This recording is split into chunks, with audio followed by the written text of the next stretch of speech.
Okay, what I'm going to show today is how easy it is for you to reload into your wallet. So what you can do is you can just go to NovaPay, and if you see here, your wallet amount is 217. Okay, and in the machine we don't have any credit yet.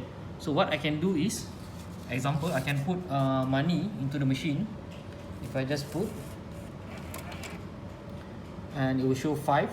So if I go from the app, I click pay, okay, and I scan, we have put the QR code,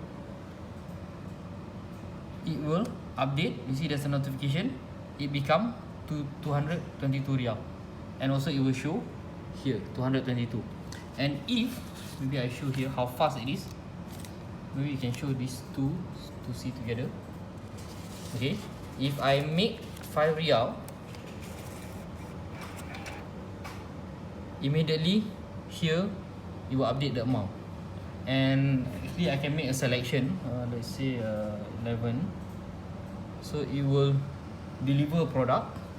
Okay, it will deliver a product, and then the price will be updated to 225, and it will show paid to this vending machine.